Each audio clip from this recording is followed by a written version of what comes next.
Calling our pre-meeting to order at 8:07 a.m.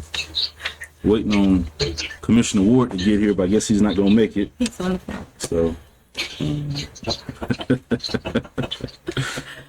all right. Of course, we got old business discussion review of Chapter 8, International Property Maintenance Code. Anything on that? Didn't know what any of those codes were. All right. You want to? And I'm sorry I didn't look them up. Mr. Charles, can you just give us sort of a brief overview of Chapter 8? Chapter 8. We went over 7 last time. You were out when we did that. And with 7, we just updated it to align with whatever we already have in the city is basically what we did with 7.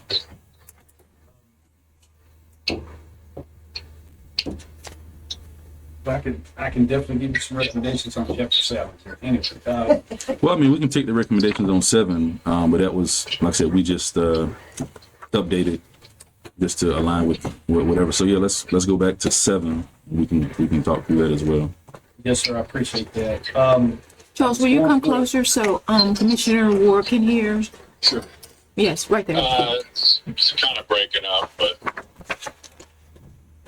Good morning, Commissioners. I can So Chapter 7, majority of it, 99% of it does gear towards commercial settings, which this is my recommendation, I would completely remove that because our fire marshal enforces the NFPA codes already. Whatever is in for the commercial setting, the fire marshal already enforces that.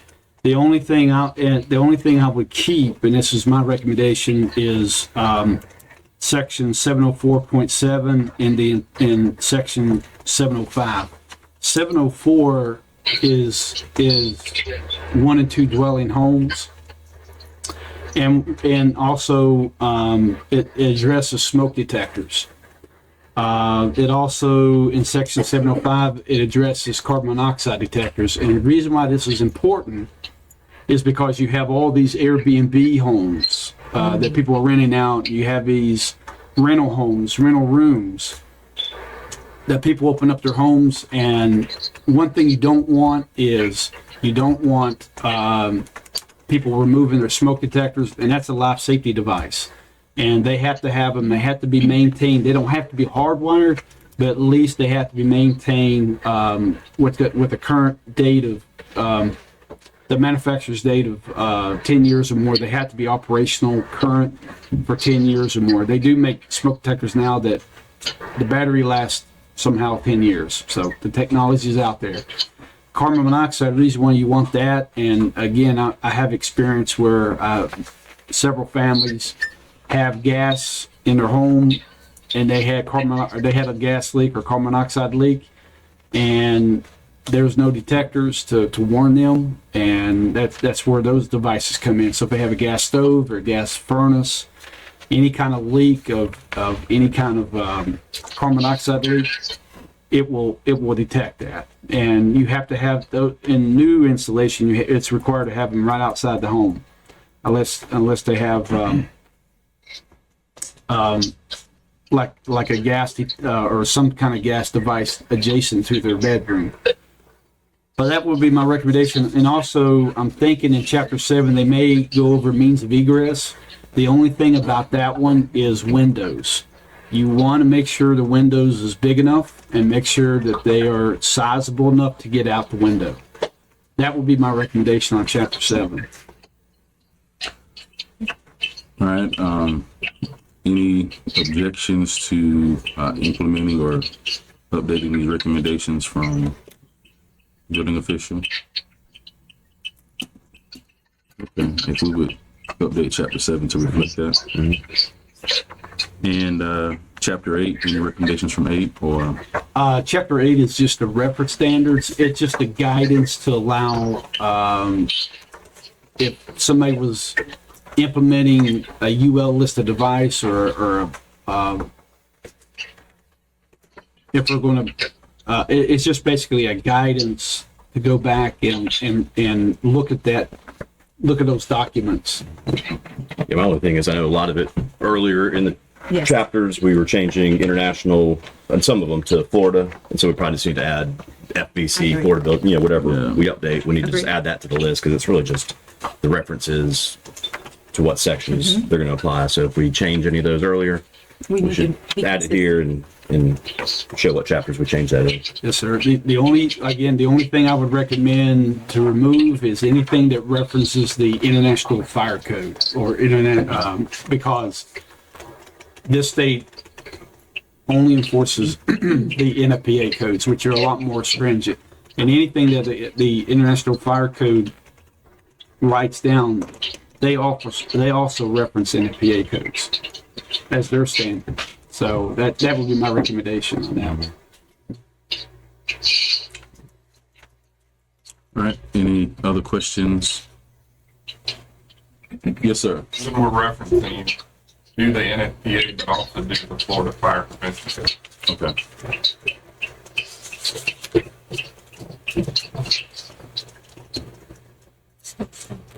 All right, a question. On this, you'll notice it says International Building Code. These, my understanding is anywhere that there's a reference to the International Building Code, but in here, did we reference these or did we change any of them, is what I'm trying to say. We're changing them to the Florida building Florida code. Building Code, yes, ma'am. Well, this whole thing though, Right, says that- international. Well, that's what we're going to be updating, is what Kevin is saying, is that when we go to that reference, we're going to update it You're to, going to update the reference page. Right, we'll put Florida building code and wherever codes are that we've already adopted, and that'll largely replace all these ICC references. Okay. And one other question, what does ASTM stand for? American Society of something? American Standard Manufactured Testing Manufacturing. Okay, because it says what the others are, but it didn't say what this one was. All of these references, if somebody would say, I'm going to put this type of header in for above a door, something like a 2x8 or 2x10, those standards will say that has to be formed and pressurized according to that standard, reference standard. And it's basically a worldwide standard of products that is safety approved. That's why you have these reference standards. Okay. and I mean, we're basically done with this. We're now to the Appendix A, Appendix B, and Appendix A is just boarding standard. Is there anything? So if I would probably keep it as a guide, because if there's buildings that we want to deem unsafe, to keep from people squatting in there or breaking in, that's the way to do it. It gives the owner's guide to how to do it. Got It's it. not the, I mean, it's not a, I mean, of course they got other means, but that's just a guide to help them do that. All right, and then the Board of Appeals, I know we talked about. Yeah, our- we're not going to adopt that because we've got our own code enforcement okay, systems. 'cause I We're had going some to work. questions about that. And those appendixes, I think it says in there, that's not part of it unless we specifically adopt it with our Okay, ordinance. right, all right, We were never planning on adopting that because we already have our system okay. in place. So is it possible to have, I guess, just sort of a draft copy of all the updates we've made by next meeting, or either the first meeting in July? Well, I'll get with CJ. We'll have to go through all the minutes and So if we could look at maybe by the first meeting of July. Maybe we do the second meeting in We'll July. need time to look at it too. 'cause- So that's for us to look at it. it's going to take a while okay. Yeah, it'll take a while to put to it get all this together. Okay, so first meeting in August then, that gives us almost 2 months. Please, thank you. All right, so if we could try to have a draft for us to review, First not to, meeting, not to vote on, just for us to look through and It's best to check do everything. First meeting. do in a red August. line of the whole thing. Okay. Okay, thank you, Charles. Thank you. All right, moving on to new business. I'm sorry, Commissioner Ward, did you have anything? No, sir, I'm good. All right, thank you. All right, discussion and possible approval of bid 22-23-14 commercial solid waste collection contract to the lowest bidder, Waste Pro. Yes, Bobby can talk about that. That's under his purview. That's fine. Yeah, we sent out the bid for the commercial garbage pickup. So Right. we received 6 bids. One of them was disqualified at the very beginning. So we graded 5 of them, and Waste Pro is the one that scored the highest. Yeah, Two were non-responsive. two, and so we graded 4. Graded 4. So, and then Waste Pro turned out to be the highest scored one, so it was our recommendation to award it to Waste Pro. All right. Any questions from the commission in regards to the scoring, awarding of contract, services provided? Now, this is for garbage services? Commercial. Commercial. Commercial. Commercial. The So, dumpster. yeah, so they basically have give them an exclusive franchise to do all the commercial. Okay. Because we don't want to deal with that. No. Okay. Right. And we Yeah. like one. Right. We don't want to deal with it, but we want one vendor, so yeah. you don't have people, All over the 6 place. different companies doing dumpsters. and- Yeah. It also Right. hurts your roads. Okay. Pretty- All right. All right. Discussion and possible approval of change order number 1 for project 22041, an amendment to the Florida Department of Environmental Protection Vulnerability Study Grant Agreement. Mr. Janke. So this amendment is in regards to the vulnerability study that we're working on right now. The city, a couple of months ago, the city applied for a grant to pay for this study.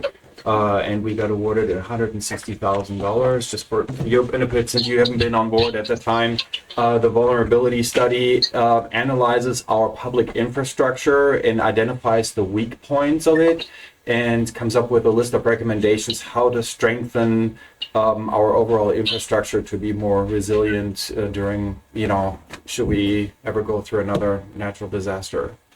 Our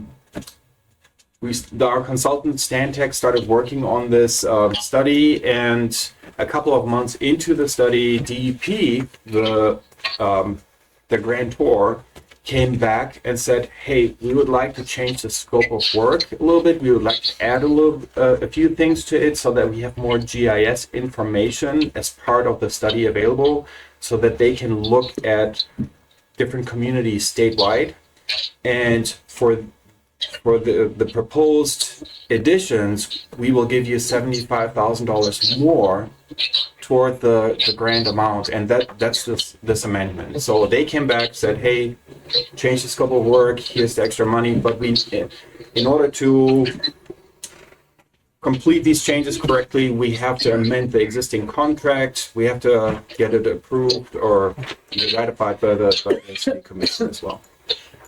What is GIS information? Geographic Information System. Okay, gotcha. So, Yeah, you can go to just Google Bay GIS, and that's so Bay County has one, and there's all these different layers you can look at: easements, right of ways, parcel information. The cities Okay. have them. It's a lot of information. A lot of information about parcels and easements and things like that. So as an example, they're looking at the city's flood zone areas in connection to along with the lift stations, the location of our lift stations, to see, how many lift stations are located in a flood zone, and what do we do to strengthen these lift stations so they won't fail should should these areas be flooded. Perfect. Thank you. And believe me, these are rarities when an agency comes back and tells us they'll give us more money and change the scope of work. Of course, we never deny any money, but this is a great opportunity. And I didn't see the timeline on that. I was just curious. I don't think the timeline really has changed. All of this went through our consultant Stantec that was selected to prepare this study for us. When they looked at the additional scope of work, they felt comfortable in completing the study as planned and at no additional cost to the city. Will, after the recommendations come, will they change the flood zones based on this study? Not to my knowledge, no. Yes. This is the study that when we were talking about the comprehensive plan and how there are certain elements of the plan that we have to change because the statutes require it, because the laws changed. We've got a sea level rise Correct. element that we have to put in there, and that has been included with this. So they're actually doing that for us as well, to go and cover that. And I think I remember him saying that it would be done by the end of the year or in January. Yeah. Any other questions? Do you have any questions, Commissioner Ward? No, sir. Okay. All right, and then just the first reading only of ordinance 1155, Tico Natural Gas Franchise Agreement, City Attorney. Right. So we had Tico, or their, I think it's People's Gas now. I can't remember if it was called something different 30 years ago. Basically, like we do with Gulf Power and the other utility providers, we give them the city gives them a franchise agreement. So their 30-year franchise is expiring at the end of this month. And basically, they just brought back a new 30-year franchise with Tico. The only significant change is the franchise fee is going from 5% to 6%. And that is in line with what they're doing throughout the state. Look, the last one we did is Panama City Beach about 5 years ago. And I mean, the terms are all the same, language is the same, and it's 6%. And that's what, I mean, so basically it's a renewed 30 years with Tico and 6% franchise fee, Okay. which comes to the city. I mean, obviously they pass along to the customers like anything else, but that comes to the city. Got it. Any questions in regards to that? Just keep in mind first reading only, so we don't vote on it this commission or this commission meeting. We'll discuss it if needed, maybe take some public commentary if I feel like it, and then we'll vote on it the second meeting. All right, anything else for the good of the order? I have a question about the warrant list. Yes. Yes. I know that probably a lot of these large sums have to do with construction costs. What's Image Works? That's furniture? That's all I had. All right, anything else before we adjourn? Yeah, I have do we have an update on, because people ask me about a splash pad every day. Do we have any update on when a field adjuster's coming out or anything on insurance or anything like that? The field adjuster finished up about 2 weeks ago. Okay. And they did the entire city, all of our cars, everything. And so now they're going back and taking everything that they looked at and putting in place numbers. So of course, you know, if they're doing an entire city, it's going to take a while to get that done. So that's what we're waiting on right now. So as of right now, the field adjusters come out and it's a large amount of stuff they're going. Yeah, we went through a lot of hail damage. Yeah. Matter of fact, we had like a drive-through for all of our vehicles. They went through the fleet, and every single vehicle in the city was assessed. Every piece of facility was assessed. And we had to do that simply because we didn't know what was damaged or not. Right. So that's the reason it's taking a little bit longer. Mm-hmm. And let's be honest, all of us know after 2018 that it can take some time. Oh my gosh, yes. Yeah, it does. Nothing happens overnight with an insurance company. Mm-hmm. And I think, I guess, in communicating with the community, reminding them, although, you know, insurance may give us funds, the splash pad was already damaged prior to the hailstorm. Mm-hmm. So it was inserviceable. It was not in service prior to then as well. Mm-hmm. Yes. So. And we have to also remember, just because there's an appraised amount, that doesn't mean we're going to get that amount that is appraised there.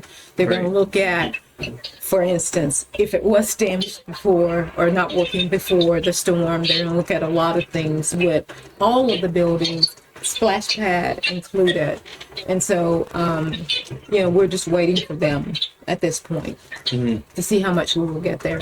Either way, that splash pad will have to be demoed. That concrete will have to come up. Okay. Okay? Either way. The engineers have said that? Joe told us, actually brought that to us a year ago, I think, Yeah. that you guys, it was gonna have to be demoed. Joe who? Joe Fulton, he's our director of facility maintenance, when he did his inspections, over a year ago. Yeah. And I don't know if y'all have had a chance to look at the minutes from when we discussed the splash pad from a year ago. So it may be good to maybe provide the splash pad, would you like to provide the splash pad so they can just get all the background as to the discussion on the splash pad from Yeah, that'd be huge. a year ago, that it was not going to be in service this year already. Right. So even right. without the storm, we're only going to have one splash pad for this season. It has to be demoed because the support underneath is not there anymore. It's leaking under there. Yeah. The pipes are leaking and everything, so you could see it when we're utilizing it. You could see the water coming from under Under the foundation. the foundation. Because of busted pipes? I don't remember the term Joe used, Bobby. I don't know if you guys remember what. It was broke pipe. Yes, okay. Had big cavities underneath it. Okay, yes. That makes sense. We just need to have all the information because we are being bombarded. Yeah. Yeah. So And so I want to be able to discuss it intelligently. No, that's absolutely correct, and we can surely get you that information. I'll send you. I think it's an email Joe has sent to me, and then when we went before the commission about the $100,000 that was just going to take maybe to fix it, we didn't know until we got in there, and then of course the second storm happened. Yeah. So a year ago, it was determined that it had to be demoed. Yes. that it needs to be repaired for sure. They need to get under the foundation. Under the foundation. The only way you can do that is, of course, you gotta. Yeah. So that was discussed last summer, early fall. Because it was right before budget season that we discussed how much would it potentially cost us, and that's just with in-house services to do that. And so we discussed, do we keep one open?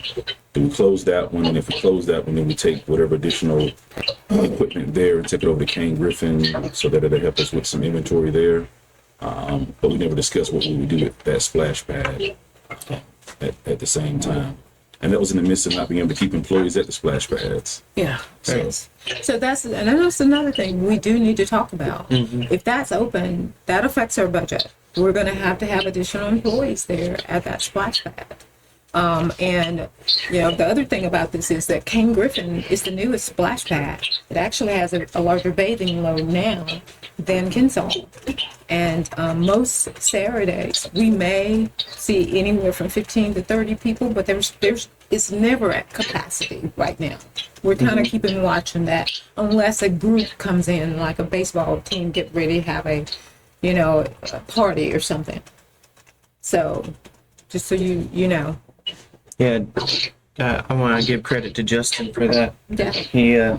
I asked him a bunch of questions about it, and he's been tracking it really well. He sure has. What about, we're not really reaching capacity, but have we thought about limiting, if it starts getting to a certain threshold, that we start limiting it to just Lynn Haven citizens? I'm fine with that. I'm absolutely fine with that. Because if we have someone out there already, they can just show the license.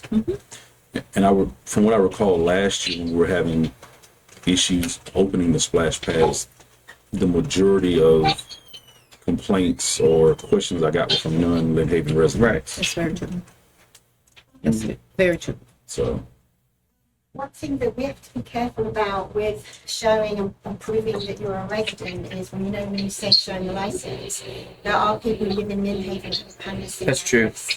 So if you're gonna want identification, maybe a utility bill or something. No, it's you can even do one better. We can have Stephanie print off that entire list, and that list could always be there, the concession stand, and you can easily check it.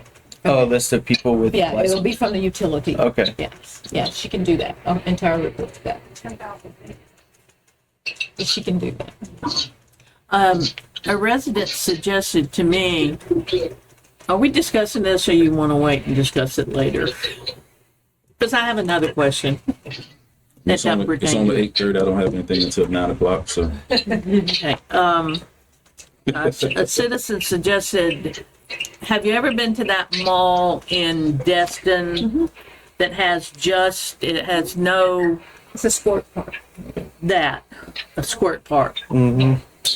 I've talked to some commissioners from Panama City about this idea too, and almost everyone I talked to suggests if we do keep a splash pad to convert it to a squirt pad, because then you no longer are required to have employees there, so we don't have to pay the salary of employees to watch. The liabilities are not as high, and the maintenance doesn't cost as much. And then when you do that, you're still leaving water for the kids. You're not really taking it away, because most parents that you talk to, it's, I want to bring my kids to a place that has water that we can sit there and watch. So converting it to a squirt pad still affords that ability without all the liability and costs that come with a full splash pad. So, just an option. Of course, we don't know any of this stuff until we get the insurance information back. Yeah. And just remember, building a splash pad several years ago as opposed to now, it's not going to be that same price. Yeah, Any but other- cement for a skate park is expensive too. Cement. Well, it is, and I guess in lieu of the skate park, it's not ongoing maintenance. I guess when we look at what is the ongoing maintenance for a splash pad versus what is a skate park or whatever it is, what's the ongoing maintenance for that? Would be something to consider as well. What does the funds come from that ongoing maintenance? Because we have some other financial decisions we have to make as this budget year approaches. So, And just to give you guys one, the resident on 26th Street is talking about the sidewalks. That's a public safety issue. And so when we're doing the budget, we got to decide, is a safety issue here or other things? I mean, that sidewalk will cost about $325,000, but that's needed. And it's going to be used by all of our students and other kids coming from mow it. So those are the kind of decisions we look at.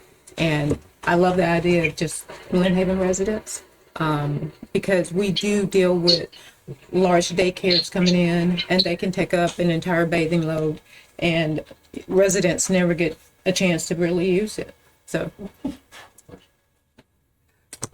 anything else on the splash pad? Do you have any comments, Commissioner Work, about the splash pad? No, not right now. I'm kind of having a hard time hearing the conversation because it's all broken up, so I'll have to listen to it online. Yeah, we're just talking in code, so you can't understand us. That's all. All right. Anything else before we go? Yes. What's the timeline for the comprehensive plan? Because I want to be prepared. So, in regards to the timeline, we were trying to get finished with this one first, and then once we finish with this one, then we would work on that one. We were actually waiting on whether or not we needed to have the full comprehensive plan. So we're waiting to hear back from I'm gonna figure that out. city attorney if we need to have the full comprehensive plan completed by February, or just if we need to submit a letter saying that we were going to have changes to the comprehensive plan. So once we get that data back, then we'll have the layout as to the time frame from completing working through the comprehensive plan. So I don't have to worry about it for the next couple of months. Next couple of weeks anyway. Weeks. Yeah. Weeks. Yeah. So let me say, You're we are gonna going to have start break. working on it within the next couple of months, but just the progression or the, aggressiveness in which we need to work through it will depend on when we need to have it turned in, if it's in February or just notification in February. Yeah, and also I Very quickly, think you did give the commissioners I think I gave you 2 chapters or 1 chapter for them to start looking at a few months I can ago. re-forward those to Yeah. you guys. Yeah, so you can Yeah. start looking at the. Yeah, I'll do that. I think I sent it to you guys when you were even talking about going through it. So let me go back through and then I'll include you, Commissioner Peebles and Commissioner Vandergrift on that. So you can at least start looking at the first 2 chapters. Okay, you can tell I'm already, There you go. Well, that's great. Yeah. You're doing your homework. And it's similar, it's about as you can see, about 70 pages, so not too much overload to work through. So, Yes. but yeah, we'll start looking at that once we get finished with this. when I can't sleep, I work on this. It puts me right to sleep. Commissioner, one of those? I gave you one at the strategic plan. Yes, to it give was in to this him. book. Yes. No, it wasn't in this book. I think I gave it to you separately. Do you Yeah, remember? on top of the book. Did you get the It comprehensive looks plan? like this. Yeah, and the 2 chapters that I gave you, I don't think it was chapter 1 because that was land No. uses. I think it was 2 and 3 or something. I'll forward them. Thank you. All right, awesome. Well, hey, great to see you all. See you all on Tuesday. Meeting adjourned.